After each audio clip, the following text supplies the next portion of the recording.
Have you ever had that feeling that people just don't quite get you? That disconnect between who you are on the inside and the story people seem to tell about you on the outside? Well, that's exactly what we're going to dig into today. We're going to explore that very gap, and we'll use a pretty fascinating personal story to guide us.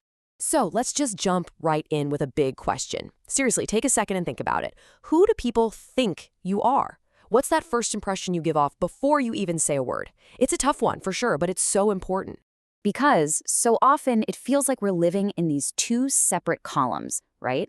Over on the left, you've got that initial judgment. It's the quick snapshot people take of you. And then on the right, there's the hidden reality. All your intentions, your complexities, the real you. And that space in between, man, that's where all the misunderstanding happens. To really see just how wide that gap can get, let's dive into a real-world case study from our source material. It's a really powerful story about someone who experienced both sides of this divide in a big way. Okay, check this out. These are the actual labels people threw at her. Just from watching her from a distance, they saw her as quiet, always working, and this is what they came up with. Kudus. And if you don't know, that's a Hindi word for someone who's super grumpy and surly. Rude, fool, even idiot. I mean, wow, these aren't just descriptions, these are heavy-duty judgments. But yeah, that whole first impression, it wasn't even close to the full picture. It was a story being told with half the pages ripped out. Because the moment people actually met her, the story completely flipped. It changed so dramatically.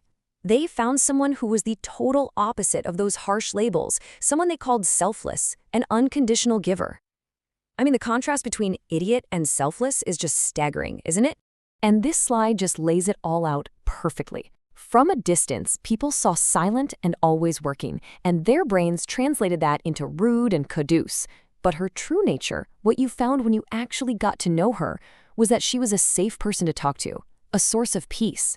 It's the exact same person, but two completely different realities. So that's the big question, right? How in the world do you get from that first column to the second? How do you build a bridge over that huge divide between a bad first impression and someone's true self? What was it? What was the one thing that flipped the switch, that took her from being called an idiot to being seen as a source of peace? Was it some big PR campaign? A carefully written explanation? What was the secret? Nope. It was way simpler and honestly way more powerful than any of that. The turning point was genuine connection. That's it. In her own words, everything changed simply when they met me. Just that simple, direct human interaction was enough to completely shatter the false story that was built from a distance. And you can actually see a clear process here, a kind of journey. It starts with just observing someone from afar, which leads to that quick judgment. But then comes step 2, the game changer, engaging in a direct connection. That's what lets you discover their true self.